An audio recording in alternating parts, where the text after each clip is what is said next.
안녕하세요. 기구한 인생을 살게 된 40대 남자입니다.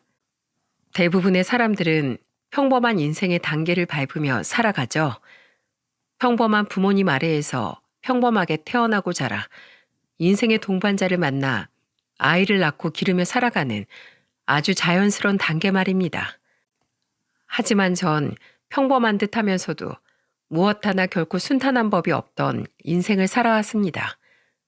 그중 2년 전 제게 일어났던 사건에 대해서 친구들과 지인들 그 누구에게도 차마 털어놓지 못했어요. 앞으로도 저는 쭉 그 비밀을 제 가슴 속에만 품고 살아갈 생각이고요. 그래도 딱 한 번 누군가에겐 제 이야기를 털어놓고 싶어 떨리는 마음을 무릅쓰고 이렇게 사연을 보내게 되었습니다. 저는 서울의 한 철물점집 외동아들로 태어났어요. 저를 낳은 후 건강이 급속도로 나빠진 엄마는 끝내 건강을 회복하지 못하고 제 나이 7살에 그만 세상을 떠나시고 말았죠. 아버지는 장사를 하셨어야 했기에 전 시골에서 올라온 할머니의 손에 맡겨졌습니다. 저는 엄마가 보고 싶어서 매일 밤마다 울었어요. 그리고 아버지는 그런 저를 위해 제 나이 12살에 새엄마를 집으로 데려오셨죠. 그날 그렇게 전 두 번째 엄마를 가지게 되었습니다. 아버지에게 듣기로 엄마 또한 재혼이라고 하시더군요. 전 남편과의 사이에서 아이는 없었고요. 처음엔 조금 어색했지만 이내 엄마라는 말은 제 입에 찰싹 달라붙어 떨어질 줄을 몰랐습니다. 오래도록 그리워했던 엄마라는 존재가 너무 좋아서 저는 시도 때도 없이 엄마를 불러댔거든요. 엄마, 뭐 하세요? 엄마 저녁밥 하지. 저도 도와드릴게요. 저도 엄마랑 같이 하고 싶어요. 동욱이 네가? 그래, 그럼 식탁에서 콩나물 좀 다듬어 줄래? 어떻게 하는 거냐면 저 엄마 이번에 저 학교 운동회 하는데 와주실 수 있어요? 다른 애들한테 올해는 우리 엄마도 올 거라고 제가 자랑을 다 해놔서. 운동회라고? 우리 아들 보러 이 엄마가 당연히 가야지. 우리 동욱이 무슨 김밥 좋아해? 엄마가 도시락 싸가지고 우리 아들 응원하러 갈게. 이곳 사연들을 들어보면 참 나쁜 계모들이 즐비하던데 저희 엄마는 그렇지 않았습니다. 오히려 정반대였죠. 귀찮을 법도 했건만 엄마는 오히려 절 친아들처럼 아끼고 보살펴 주셨거든요. 하루하루가 행복했어요. 엄마를 얻은 제겐 세상 그 무엇도 두려울 것이 없었죠. 아버진 저를 끔찍이 아껴주는 엄마를 보며 무척이나 고마워하셨습니다. 저는 날이 갈수록 눈에 띄게 밝아졌고 할머니 또한 엄마를 귀한 딸처럼 아끼셨어요. 그리고 할머니는 마치 해야 할 숙제를 끝낸 듯 엄마가 집에 온 지 2년 만에 조용히 숨을 거두셨죠. 마지막까지 그토록 아끼시던 엄마의 손을 잡은 채로 말입니다. 엄마는 저를 마냥 오냐오냐 키우진 않으셨습니다. 한창 사춘기가 왔던 전 중학교 3학년 시절 나쁜 친구들을 따라 잠시 방황을 했던 적이 있어요. 친구들을 괴롭히진 않았지만 겉멋이 들어 노는 친구들을 따라 호기심에 술을 마시고 담배를 피웠죠. 그러다 한 번은 엄마에게 제대로 걸리고 만 겁니다. 그때 전 엄마에게 처음으로 매타작을 당해봤어요. 이놈의 자식아! 엄마, 아파요. 엄마는 제 등짝을 마구 후려치셨습니다. 그리곤 손이 퉁퉁 부은 채 화난 표정으로 앉은 엄마 앞에 무릎을 꿇고 연신 죄송하다고 잘못을 빌었죠. 엄마는 엄한 목소리로 제게 이렇게 말씀하셨어요. 동우가 왜 네 스스로 시간과 정성을 들여서 네 인생을 망치는 경험을 하니? 네가 잘못되면 그건 너뿐만이 아니라 네 아버지와 이 엄마의 가슴 또한 갈기갈기 찢어질 거다. 난 목숨보다 소중한 내 아들이 잘못된 길을 가는 걸 막기 위해서라면 얼마든지 회초리를 들 수 있어. 친구들하고 어울리는 거 좋지. 하지만 널 누구보다 아끼고 사랑해서 진심으로 조언하는 사람이 누군지 오늘 저녁에 곰곰이 생각해 보길 바란다. 그리고 그날 밤 늦게 퇴근하고 돌아오신 아버지에게도 호된 꾸짖음을 듣고 방으로 돌아가던 전 그만 보고야 말았습니다. 안방 침대에 힘없이 걸터앉아 흐느끼고 계시던 엄마를 말입니다. 그날 전 어린 마음에도 제가 무언가 큰 잘못을 저질렀다는 사실 하나만은 단단히 깨달았던 것 같아요. 그래서 그날 이후 전 호기심에 저질렀던 비행과 일탈 모두를 그만두고 다시 학업에 열중하게 되었죠. 저는 부모님의 지원과 도움으로 서울의 중위권 대학에 합격할 수 있었습니다. 아버지께서도 절 많이 도우셨지만 수험 생활 내내 헌신적으로 절 챙긴 엄마가 아니었다면 전 그 힘든 고3 생활을 버텨내지 못했을 거예요. 대학교 합격 통지를 확인한 후 제가 누구보다 먼저 달려가 꽉 안고 눈물을 터뜨렸던 사람도 바로 엄마였죠. 시간이 흘러 대학을 졸업한 전 공기업에 취업을 했습니다. 아주 평탄한 삶의 연속이었죠. 저는 대학 친구가 주선한 소개팅으로 만난 아내와 결혼해도 꼴이 날 수 있었어요. 직장인이었던 아내는 활기차고 착한 사람이었습니다. 아내의 모습을 가만히 보고 있노라면 어찌나 사람이 반짝반짝 빛나던지 전 아내를 보며 항상 제게 과분한 여자라고 생각했어요. 저희 부모님 또한 그런 아내를 무척이나 좋아하셨죠. 특히 엄마는 제가 아내와 본가에 갈 때면 항상 아내를 백년 손님 대하듯 귀하게 대해주시더라고요. 네 시할머니도 며느리였던 날 아주 귀하게 대해주셨지. 세아가 널 보니 수많은 과거의 기억이 떠오르는구나. 네 손에 앞으로도 우리 집에선 물 한 방울 묻히지 않을 테니 모쪼록 자주 놀러 오렴. 목사님이었던 장인어른과 교회 전도사로 일하셨던 장모님 또한 절 친아들처럼 아껴주셨습니다. 평온한 결혼 생활 속에서 저와 아내는 귀여운 딸도 한 명 낳았어요. 아내 또한 처가댁의 외동딸이었던지라 양가에선 첫 손주의 탄생을 무척이나 기뻐하셨죠. 하지만 우리의 행복은 그리 오래 가지 못했어요. 딸아이가 돌도 되기 전 아내는 그만 난소암 사기 판정을 받고 말았거든요. 아내는 양가 식구들의 간절한 기도 속에서 수술을 받고 항암 치료를 받으며 투병 생활을 이어갔지만 결국 채 2년이라는 시간을 넘기지 못하고 세상을 떠나버렸죠. 고작 우리 딸의 나이 3살의 말입니다. 슬픔을 딛고 혼자 딸을 키워내야 했던 전 엄마의 권유로 부모님의 집에 다시 들어가게 되었습니다. 엄마는 직장 생활을 하는 저를 위해 우리 딸을 돌봐주셨고 다행히 7살이었던 저보다도 더 어린 나이에 엄마를 잃은 딸은 엄마의 존재를 기억하지 못했습니다. 딸은 초등학교에 들어가기 전까지 저희 엄마인 할머니의 지극정성으로 인해 엄마의 빈자리를 느끼지 못하고 밝게 자랐죠. 저는 아내가 세상을 떠난 후 자주는 아니어도 처부모님의 생신과 명절엔 딸을 데리고 항상 두 분을 찾아뵈었어요. 하지만 아내가 떠난 지 3년 뒤 장인어른은 조용히 저를 불러 이렇게 말씀하시더군요. 이쯤 하면 됐네, 강서방. 이제 그만 오게. 자네가 계속 우릴 찾아오면 자네만 더 힘들어. 우리 또한 우리 딸아이 생각이 나서 고통스럽긴 마찬가지고 서로의 평안한 삶을 위해 더는 서로 보지 않는 것이 나아. 우리 하영이만 모쪼록 행복하게 잘 키워주게. 그리고 자넨 아직 젊으니 우리 딸을 잊고 앞으로 새 인생 살아. 저는 엉엉 울며 장인어른께 이러시지 말라고 빌었지만 장인어른은 가슴 아픈 표정을 지으면서도 단호하게 절 밀어내시더군요. 장모님 또한 장인어른 곁에서 펑펑 울며 저에게 작별 인사를 고하셨죠. 그렇게 그날 이후 전 더 이상 두 분을 뵙지 못했습니다. 몇 번 더 두 분께 연락을 드렸지만 두 분은 더는 제 연락을 받지 않으셨어요. 너무 힘들었지만 저는 엄마의 끝없는 응원과 지지로 결국 다시 일어설 수 있었습니다.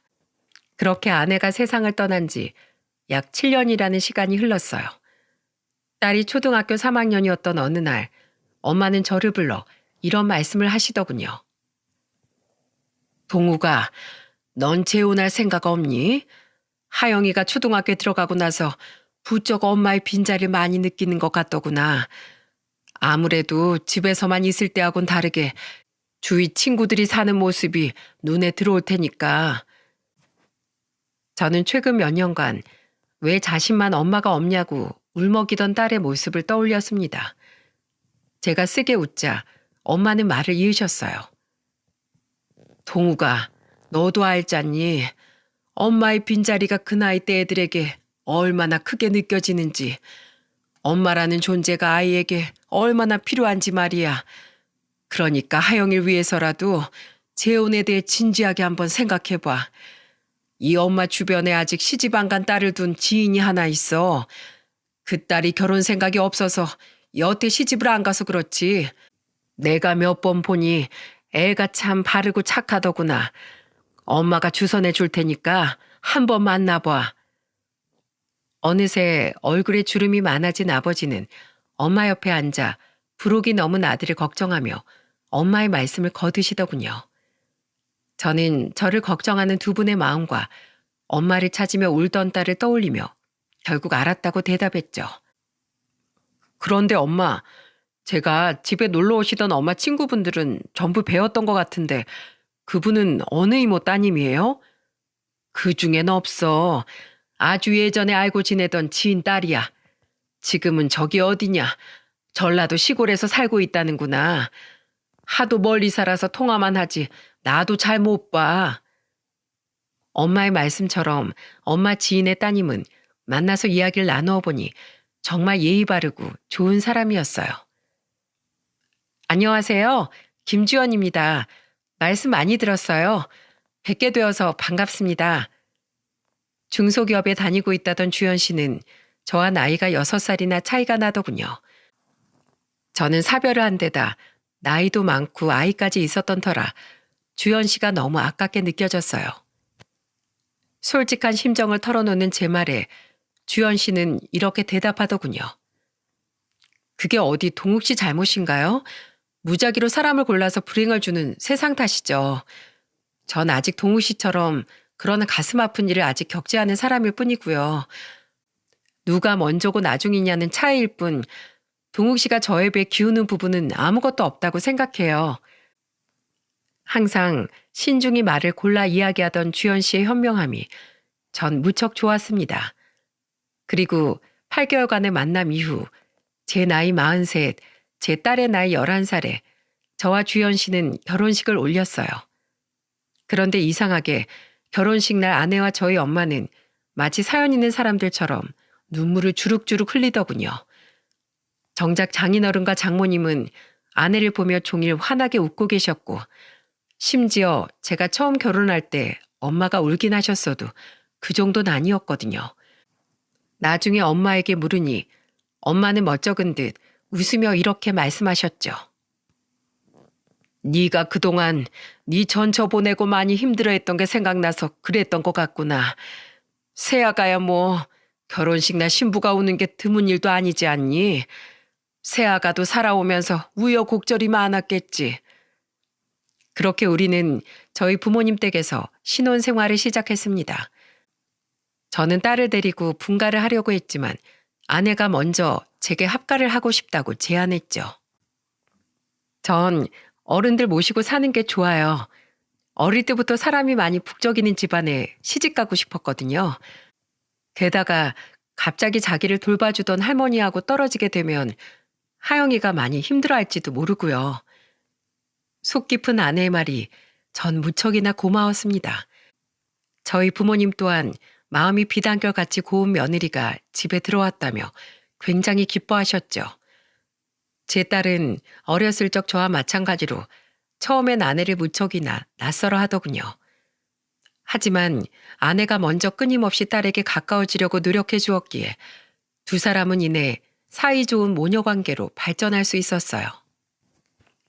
그런데 아내에게선 가끔 이상한 위화감이 느껴지더군요. 여보, 우리 주말에 장인 장모님 뵙고 올까? 결혼하고 아직 한 번도 못 뵀잖아. 신혼여행 다녀와서도 바쁘시다기에 딱 한 번 전화드린 게 전부고. 됐어. 우리 부모님 워낙 쿨하신 분들이라 우리만 잘 살면 됐다 주이셔. 내가 종종 안부 전화 드리는 걸로 좋게. 전화를 드렸었어?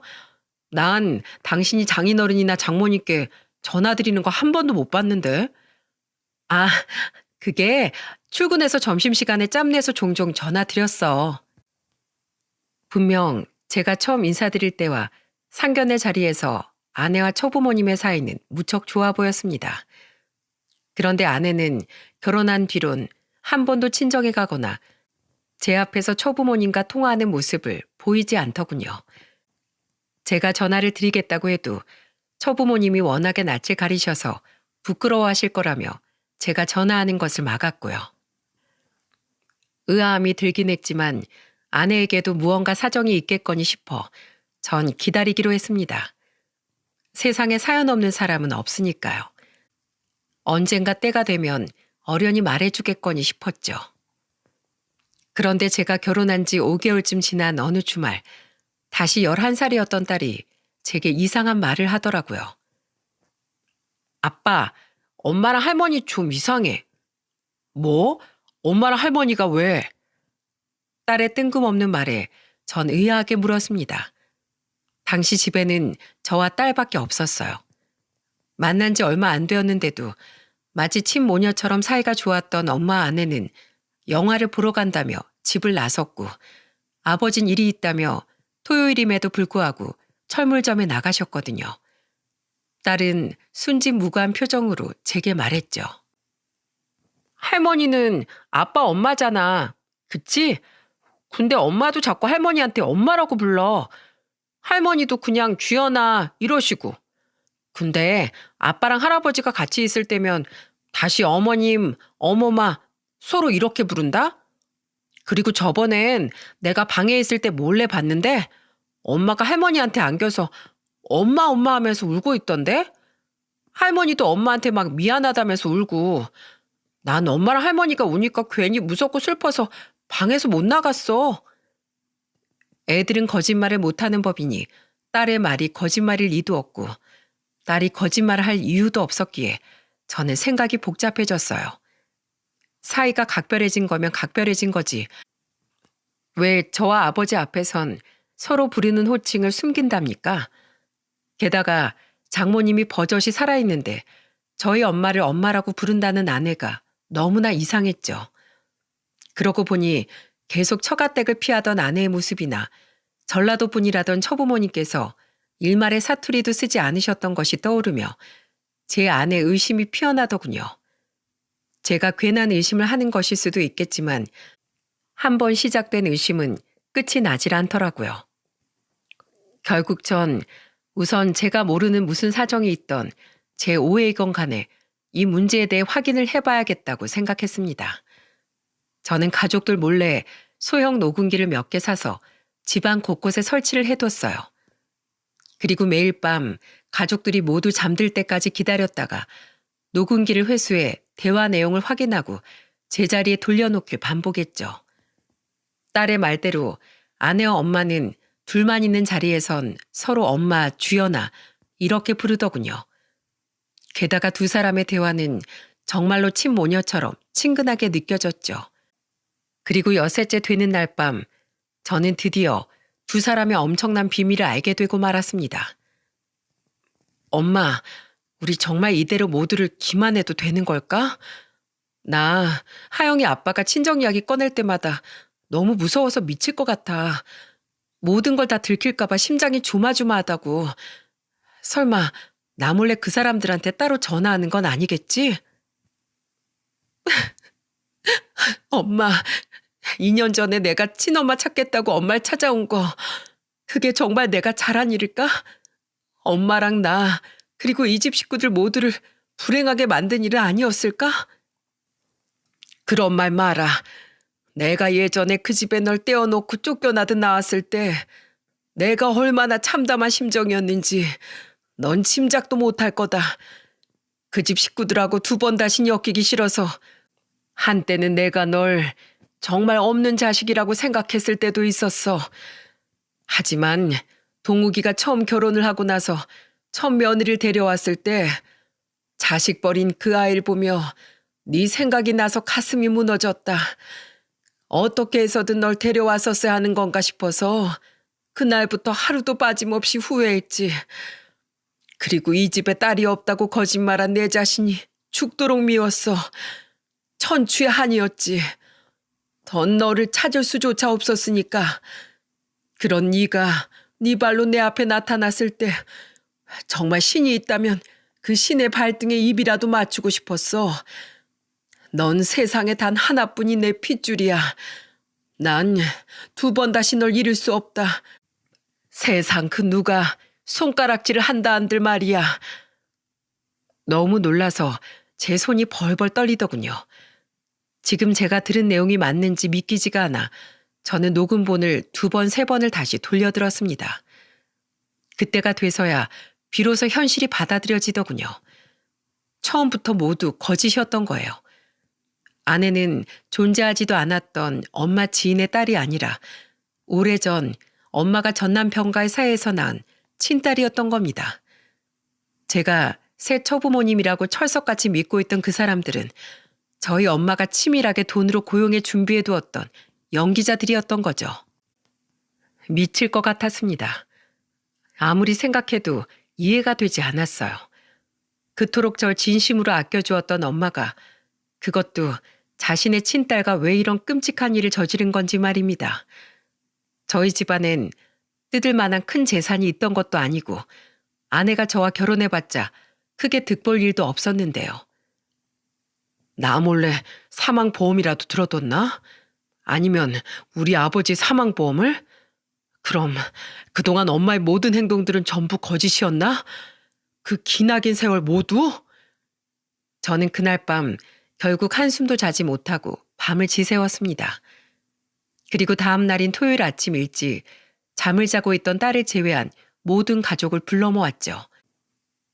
무슨 일인데 주말 꼭두 새벽부터 식구들을 다 깨워?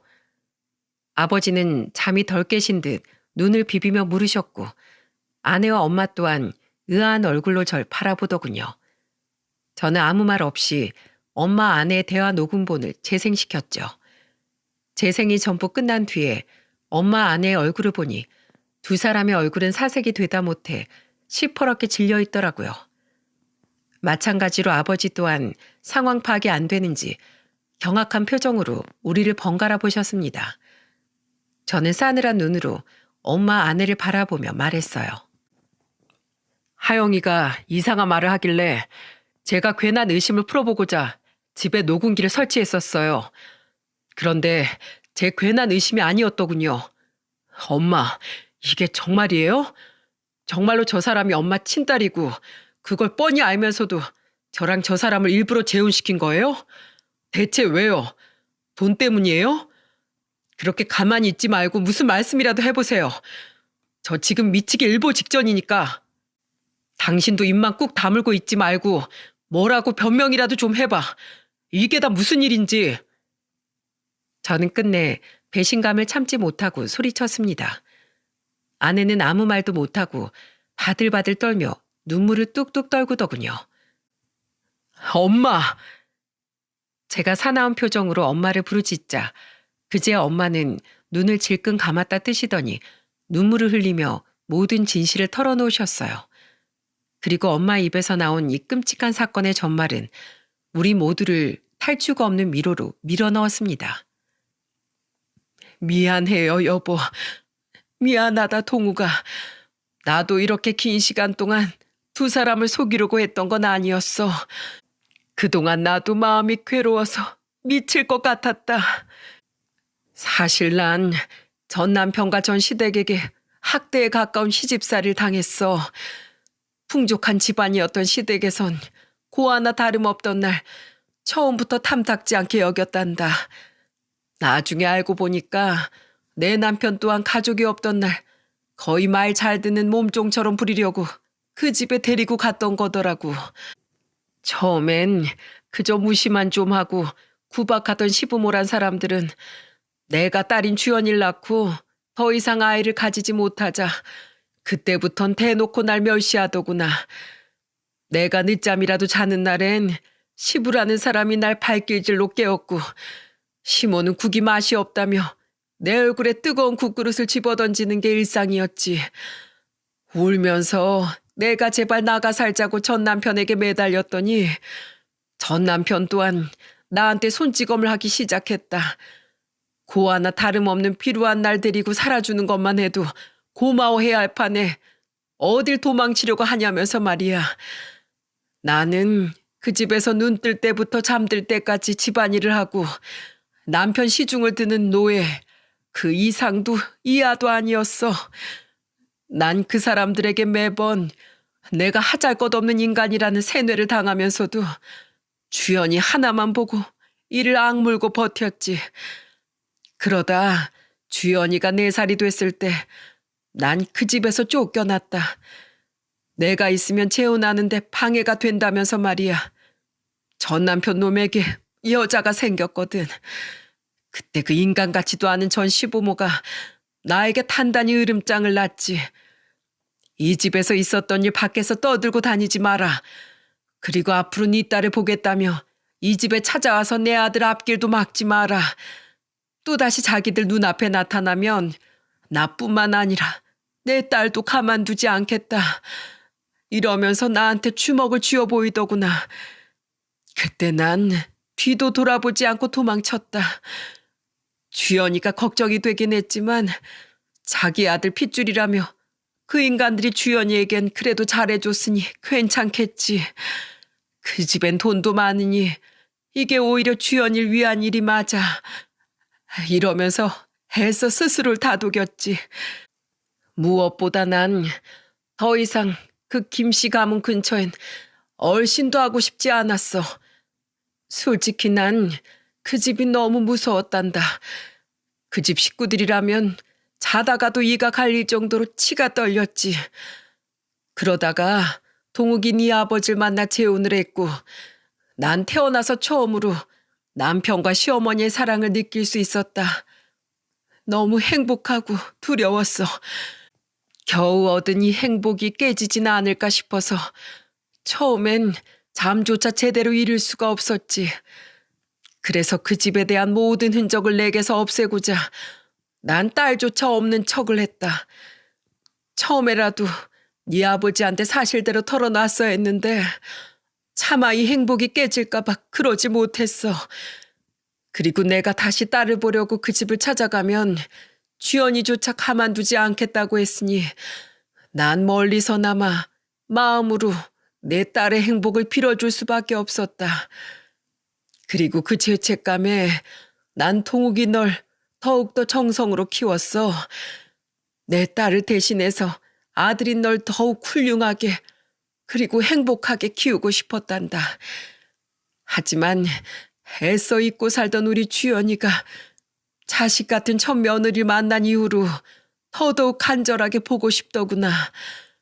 밥은 잘 먹고 살고 있는지 며느리처럼 동욱이 너 같은 좋은 남자 만났을지 시간이 지날수록 걱정이 되었어. 엄마는 눈물이 멈추지 않는지 잠시 말을 멈추고 옷소매로 연신 눈물을 닦으시더군요. 아내는 옆에서 엄마의 어깨를 감싸 안으며 함께 흐느꼈죠. 겨우 울음을 그친 엄마는 다시 말을 이으셨습니다. 저는 잠자코 엄마의 말을 마저 들어보기로 했습니다. 그런데 2년 전 주연이가 날 찾아왔다. 동사무소에 부탁해서 내 기록을 찾았다는구나. 한동안 멀리서 날 지켜봤다던 주연이는 내가 외출한 틈을 타 내게 말을 걸어왔지. 주연이를 거의 30여 년 만에 다시 만났을 때 그때 내 마음이 어땠을지 짐작하겠니? 죄책감과 반가움, 감사함과 경악스러움이 모두 밀려왔다. 그리고 주연이가 어떻게 살았는지 전부 들은 그 순간 난 엄청난 죄책감이 휩싸여 주연이 앞에서 얼굴조차 들 수가 없었어. 전 남편의 새 부인은 아들을 둘이나 낳았다는구나. 전 남편은 물론이거니와 악마 같은 전 시부모들은 손주들이 생기니까 우리 주연이를 찬밥 취급하며 거의 방치하듯 키웠다는데 그 말을 듣는 순간 내 자신이 죽이고 싶을 정도로 미웠어. 어린 내 딸이 멸시를 받으며 울고 있던 그때 엄마인 난 희낙낙대며 행복해하고 있었다는 사실이 정말 죽고 싶을 만큼 절망스러웠지. 그들은 내가 주연이를 버리고 도망친 거라고 끊임없이 주연이에게 말했다는구나. 그런 버러지 같은 엄마를 찾는 건 용납 못한다며 주연이가 어른이 되어서도 날 못 찾게 막았어. 그렇게 애를 서럽게 과시하면서 키울 거면 나한테 진즉에 보내주기라도 하지. 정말 어떻게 인두겁을 쓰고 애한테 그런 짓을 할 수 있니? 때문에 평생 날 원망하며 살던 주연인 전 시부모란 인간들과 전 남편이 모두 세상을 떠난 뒤에 비로소 날 찾아왔던 거다. 정말로 그들의 말처럼 내가 자신을 버리고 떠난 건지 왜 자신을 버린 건지 꼭 날 찾아와서 묻고 싶었대. 그리곤 혹시 나도 자신처럼 죽은 전 시부모와 전 남편에게 쫓겨난 건 아닌지, 그래서 어쩔 수 없이 자신을 두고 떠난 건지 꼭 확인하고 싶었다더구나. 주연이 내게 물으며 펑펑 울었어. 자신은 끝없이 날 그리워했다면서 말이야. 난 주연이한테 그 집에서 내가 당했던 일들, 그리고 그들이 2번 다시 주연이 앞에 나타나지 말라며 으름장을 놨던 일들 모두를 털어놨다. 그제야 30년간 우리 두 모녀 사이에 있던 모든 오해가 풀린 거야. 그리고 펑펑 울며 주연이 앞에서 다짐했지. 2번 다시 널 혼자 두지 않겠다. 그동안 그 불행 속에 주연이 널 던져놓았던 죄에 대한 속죄를 내가 어떻게든 하겠다고 말이야. 그런데 주연이를 내 곁에 데려오려니 이미 너무 오랜 시간 동안 너와 네 아버지에게 딸이 없다고 거짓말을 해왔던 터라 방법이 없더구나. 그래서 한동안 가족들 몰래 주연이를 만나며 챙겨줬는데 자꾸만 엄마로서 딸 곁에 있고 싶다는 욕심이 들었어. 해서 급한 마음에 그만 내가 해서는 안 될 일을 너와 네 아버지에게 저지르고 말았다. 어차피 법적으로 남남이니 문제가 없을 거라고 생각했어. 그런데 내가 그래서는 안 되는 거였다. 내 생각이 짧았어. 늦게라도 너와 네 아버지에게 솔직하게 전부 털어놓고 주연이를 내 딸이라고 밝힌 후에 그때 집에 데려오든 했어야 했던 거야. 전부 다 내 탓이다. 우리 주연인 계속 싫다고 했지만 내가 억지로 밀어붙인 거야. 그러니 제발 우리 불쌍한 주연이를 탓하지 말고 모든 원망의 화살은 내게로 돌려다오. 정말 미안하다. 내가 이기적인 마음에 너무 끔찍한 일을 저질러 버려서 결국 이렇게 모두에게 고통을 안겨주게 되었구나. 여보, 미안해요. 아니에요. 저도 엄마 곁에 있고 싶은 마음에 잘못된 걸 알면서도 엄마와 함께 그런 끔찍한 일을 꾸몄어요. 30년 동안 그 집에서 못 불렀던 엄마라는 이름, 이제라도 엄마 곁에서 마음껏 부르며 살고 싶어서 욕심부렸어요. 엄마 혼자의 잘못이 아니에요. 제가 엄마 앞에 나타나지만 않았어도 이런 일은 생기지 않았을 거예요. 여보, 아버님, 정말 죄송합니다. 엄마는 소파에서 내려와 무릎을 꿇고 오열하더군요. 아내는 함께 엄마의 옆에 무릎을 꿇고 흐느끼고 있었죠. 너무 처절한 사연에 저는 그 2사람에게 비난을 퍼부을 수도, 그렇다고 위로를 건넬 수도 없었습니다. 그런 아픈 사연이 있었기에 2사람은 결혼식장에서 그토록 서글프게 울었던 거였어요. 저는 참담한 마음을 누르지 못하고 눈을 질끈 감으며 눈물만 흘렸습니다. 한참 동안 엄마 아내를 내려다보던 아버지는 테이블에 놓인 담뱃갑을 쥐어들고는 떨리는 걸음으로 베란다로 향하시더군요. 저는 그들을 내버려 두고 방으로 들어와 한참 동안 얼굴을 감싸고 절규했습니다. 이 걷잡을 수 없는 상황을 도대체 어떻게 풀어나가야 하는지 알 수가 없었어요. 2사람을 당장 이 집에서 쫓아낼 수도, 그렇다고 모든 걸 감사 않을 수도 없었죠. 세상 그 어떤 것보다 더한 막장이 제 인생에 일어났다는 사실이 믿기지가 않았어요. 그 뒤 아버지는 간단한 짐을 싸들고는 집을 나가셨습니다. 남해로 내려가 한동안 낚시를 하며 생각을 정리하고 싶다는 말만 남긴 채로 말이죠. 저 또한 차마 아내와 엄마의 눈을 똑바로 마주할 수가 없더라고요. 그들을 볼 때마다 배신감과 연민이 동시에 밀려왔거든요. 아내와 엄마는 애써 딸에게는 평소 같은 행동을 보였지만 이후엔 안방에서 쥐죽은 듯이 생활하더군요. 마치 처벌을 기다리는 죄인처럼 말입니다. 아버지가 남해로 떠난 지 일주일 정도 지난 날 아버지는 제게 전화를 거셨어요. 아버지는 오랜 고민 끝에 결국 결정을 내린 모양이시더군요. 동우가 어머니랑 네 엄만 어찌 지내고 있냐? 하영인 잘 있고? 두 사람은 그냥 안방에서 숨소리도 들리지 않을 정도로 조용히 지내고 있어요. 가끔 제게 무슨 말 하고 싶어 보이긴 하는데 그냥 전 외면하고 있고요. 아직 두 사람에게 무슨 말을 해야 하는지 도통 모르겠어서요. 하영이 앞에선 최대한 티를 내지 않으려고 하는데 집안 분위기가 이상한 걸 애도 아는지 자꾸만 제게 엄마랑 할머니랑 무슨 일이 있냐고 묻더라고요. 애한텐 또 어떻게 이야기해야 하는지 정말 미치겠어요, 아버지. 왜 우리한테 이런 일이 생긴 거죠? 아버지는 제 말에 한숨을 푹 내쉬더니 저에게 이런 말씀을 하셨습니다. 그리고 아버지의 말은 저에게 더욱 큰 고민을 안겨주었죠. 동우가 너만 괜찮다면 난 너희 엄마랑 하영 어멈 한 번만 용서해 주려고 한다. 물론 그 두 사람이 우리에게 저지른 일은 너무도 끔찍한 일이야. 나도 처음 며칠 동안은 당장 그 둘을 집에서 쫓아내려고 마음먹었어. 하지만 동우가 너도 알지 않니? 적어도 네 엄만 널 진심으로 사랑한다는 사실을 말이다. 적어도 난 네 엄마가 널 친자식에 버금가는 아니 그 이상의 애정으로 널 키웠다는 것만은 잘 알고 있어. 네 엄마가 자기 딸에게 못 준 애정을 대신 너에게 줬다고 한들 널 진심으로 자식으로 생각하지 않았으면 절대 너에게 그렇게 헌신하지 못했을 거다. 네 엄마가 아니었으면 네가 지금처럼 이렇게 훌륭하게 자라지도 못했을 거야. 그거 하나만은 내가 장담한다. 네 엄마가 홀로 괴로워하면서도 가족에게 최선을 다했던 30년이라는 세월을 잊지 말자. 더군다나 하영 어멈도 너와 하영이 그리고 나한테까지 정말 끔찍이 잘하지 않았니? 딱 봐도 느껴지더구나.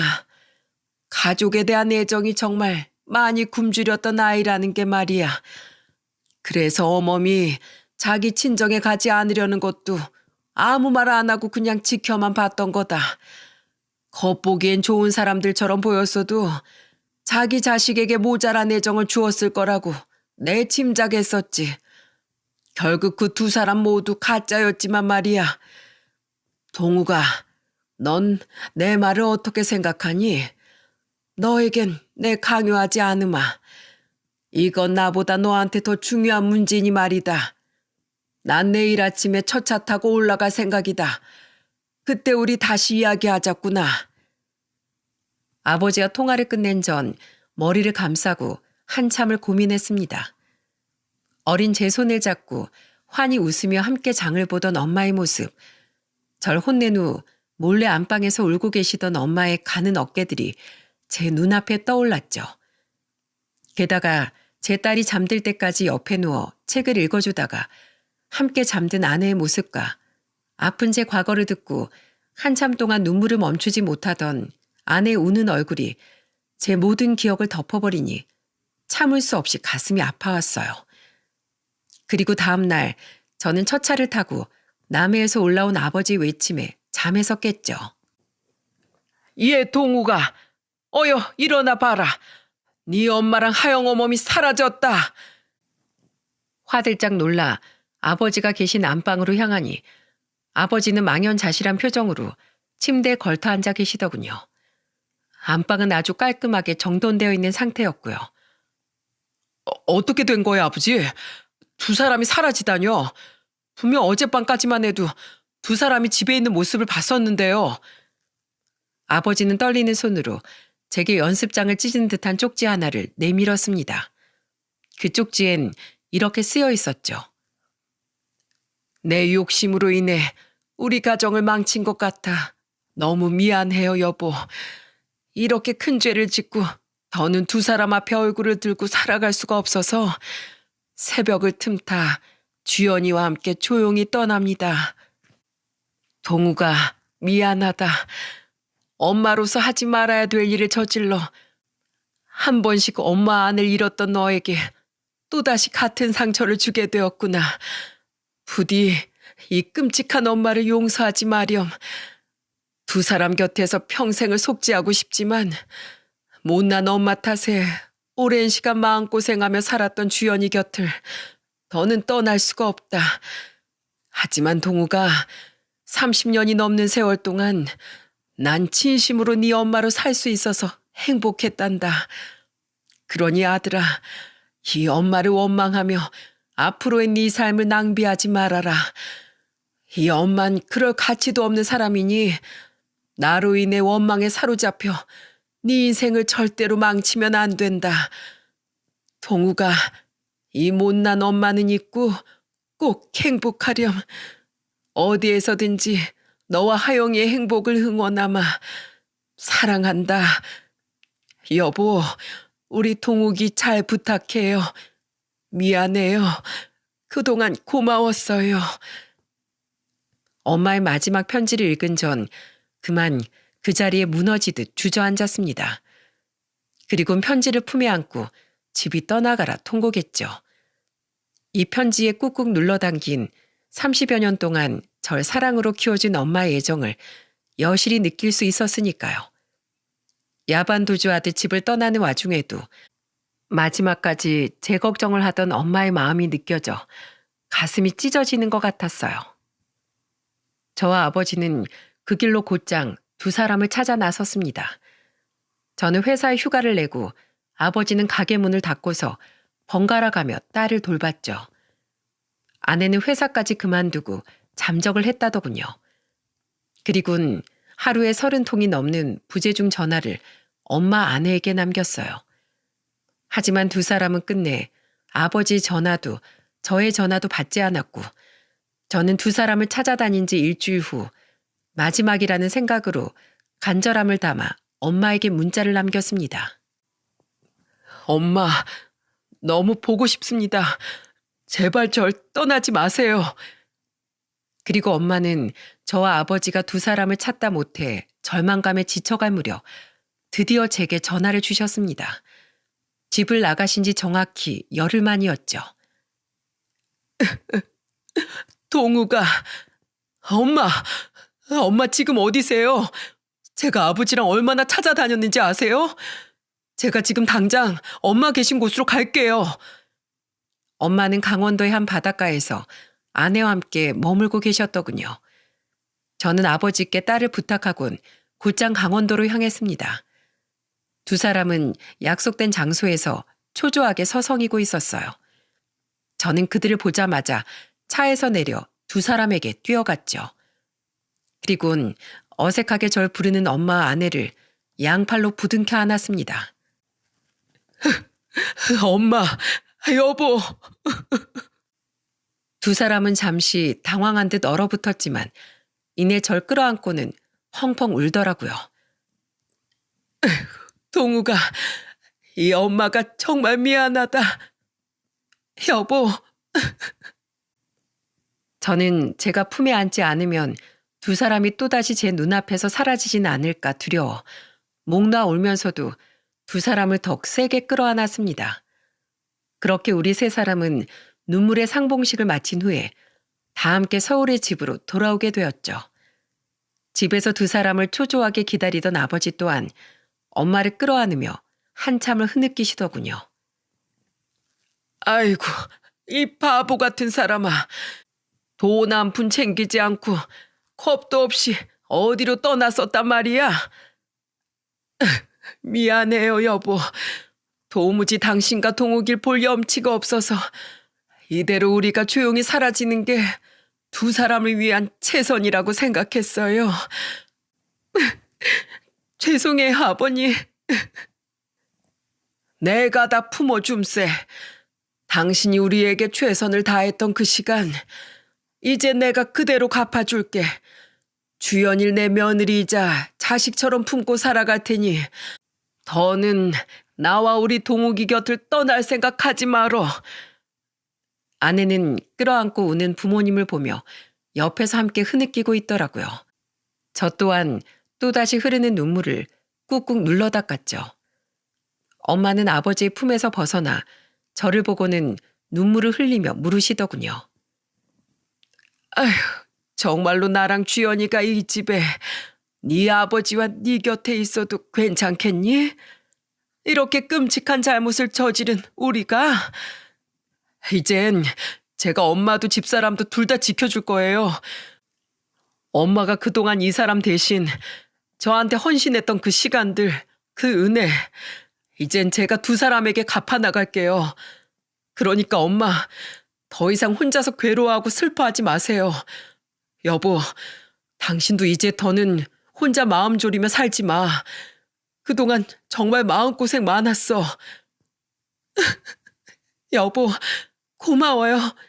진심으로 고맙고 미안해요. 앞으로 평생 당신하고 아버님, 그리고 우리 하영이를 위해서만 살게요. 그렇게 우리 5 식구는 2년이 지난 지금 언제 그런 일이 있었냐는 듯 다시 평화를 되찾아 잘 지내고 있습니다.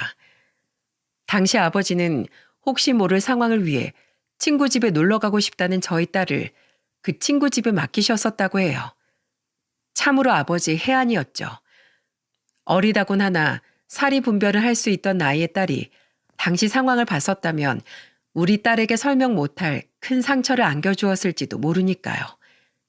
2년 전 다행히 사표를 철회할 수 있었던 아내는 요즘 직장을 다니면서도 초등학교 6학년이 된 딸아이의 조기 교육에 열심히 일합니다. 딸아이가 공부에 대한 욕심이 남달랐기에 벌써부터 중학교 2학년 과정을 배우는 종합학원에 딸을 보내고 자신도 학부모로서 입시를 어떻게 준비해야 하는지에 대해 열심히 공부하고 있죠. 자식을 잘 되게 하는 건 파라리 부모 몫이라면서 말입니다. 아내는 겪을수록 엄마의 좋은 점만을 빼닮은 착하고 좋은 사람이더군요. 저희 아버지께선 최근 철물점을 정리하셨습니다. 엄마의 가슴 아픈 과거를 듣고는 앞으로는 더 나이가 들기 전에 엄마를 위해 더욱 많은 시간을 쓰고 싶으시다면서요. 이후 두 분은 요즘 이곳저곳 놀러 다니며 노후를 즐기고 계십니다. 한두 달에 한 번은 5 식구 모두 다 같이 근교로 여행을 다니기도 하며 우리는 가족 간의 우애를 더욱 돈독히 만들고 있죠. 단 하나 달라진 점은 더 이상 아내는 저희 엄마를 엄마라고 부르지 않는다는 겁니다. 대신 모든 며느리들이 그리하듯 어머님이라고 부르더군요. 제가 그 이유를 물었더니 아내는 희미한 미소를 지으며 이렇게 말했습니다. 어머님도 엄마라는 뜻은 마찬가지니까 그걸로 만족하려고요. 내 욕심 때문에 하영이에게 더는 혼란을 주고 싶지 않아요. 하영이 엄마가 되려면 제가 가진 것 중 하나는 마땅히 포기할 줄 알아야죠. 제가 지금 누리고 있는 이 행복이 얼마나 과분하고 감사한 일인지 충분히 알고 있거니와 지금은 하영이 엄마로서의 내 삶이 더 중요해요. 많은 분들은 이렇게 생각하실 겁니다. 아무리 친엄마는 아니어도 어떻게 엄마의 딸과 결혼 생활을 이어갈 수 있냐고요. 저 또한 마찬가지였기 때문에 오랜 시간 동안 괴로운 고민을 했었죠. 하지만 엄마 아내가 눈앞에서 사라진 순간 깨달았네요. 반평생을 저를 위해 헌신했던 엄마에 대한 사랑과 은혜를 전 절대로 외면할 수 없다는 사실을 말입니다. 저는 앞으로 더는 아무 생각하지 않고 지금 제 곁에 있는 저희 가족의 행복을 최선을 다해 지켜나갈 생각이에요. 제 딸은 제 아내와 엄마의 사이가 특별히 돈독한 고부 사이인 줄로만 알고 있습니다. 우리 가족은 딸을 위해서 딸뿐만 아니라 그 누구에게도 말하지 않고 이 기구한 비밀을 영원히 안고 살아갈 생각이죠.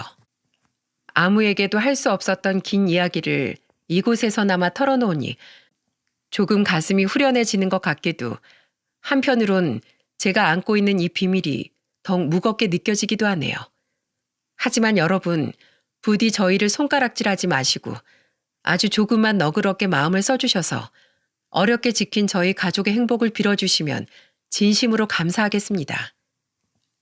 마지막으로 이 사연에 등장한 이름들은 모두 만약을 위해 가명을 사용하였음을 양해 부탁드립니다. 제 사연을 들어주신 많은 분들께서 언제까지나 행복하시길, 여러분의 가정엔 그 어떤 불화도 없이 항상 평온하시길 빌게요. 제 이야기를 들어주신 모든 분들께 감사를 전합니다.